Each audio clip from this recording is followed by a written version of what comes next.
Сайн мэдээ. Гэр хороолол дахин төлөвлөлт хийсний үр дүнд иргэдийн хашааны газар үнд хүрч эдийн засгийн ардчлал тэгшүүгжих боломж бүрдлээ.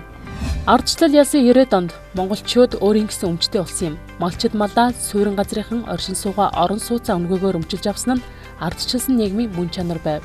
Харин гэр хорооллын иргэд өөрийн гэсэн өмчлөлөөс ангид үлдсэн нь ардчлалын суурь зарчимд нийцэхгүй байсныг нийслэлийн шинжилгээний баг олж харснаар гэр хорооллыг дахин төлөвлөх үндэслэжээ. Нийтдээ 4618 зууны 5 га талбайг дахин төлөвлөлтөд хамруулахаар ерөнхий төлөвлөгөөнд тусгаснаас одоо 24 байршилд иргэдийн санаачлаг оролцоон дээр тулгуурлаж тохиролцох, зөвшөлдсөх замаар төслийн ажил амжилттай үргэлжилсээр даруй 3 жил өнгөрч байна. Үр дүнд нь 1500 айлын газрыг чөлөөлж утаа гаргаж байсан 3000 яндаг болгож 1500 айлын орон сууцыг барьж ашиглан дугуйд байна.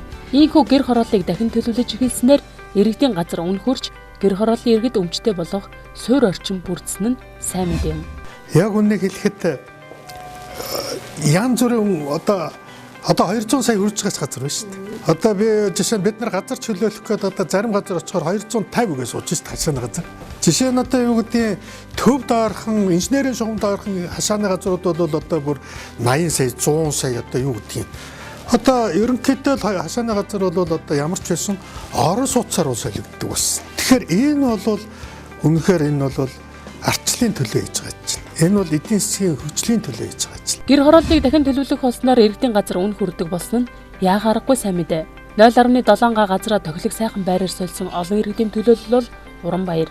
Тэрээр Баянзүрх дүүргийн татварын албанд ажилладаг 2 хүүгийнхээ хамт амьдардаг юм а. Тэрээр өөрийн эзэмшлийн 0.7 га газраа 2 өрөө байраар сольсон юм. Нүүрсээ оруулна, усандаа явна гэдэг асуудал байхгүй шүү дээ. Ийм сайхан юм чи бүх юм бэлэн ханаасаа усаагаа оржуулчих нь тий ханаасаа халаал авчих нь ийм сайхан байх ч одоо бүх юм сайхан ба шүү дээ. Энэ мэтэр гэр хорооллыг дахин төлөвлөсөн 3 жилийн хугацаанд нийт 1500 айлын газрыг чөлөөлж утаа гаргаж байсан 3000 яндаг булган чадсан сайн мэдээг албаны хүн онцолж байна. 2014 онд бол 588 айлын орон сууц ашиглалтанд орсон. 2015 онд 1656 айлын орон сууц ашиглалтанд орлоо.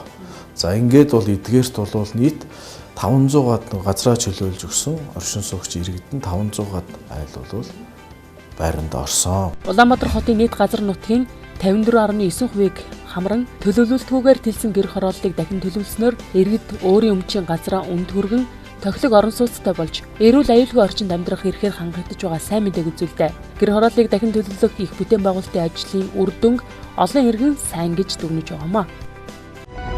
Сайн мэдээ.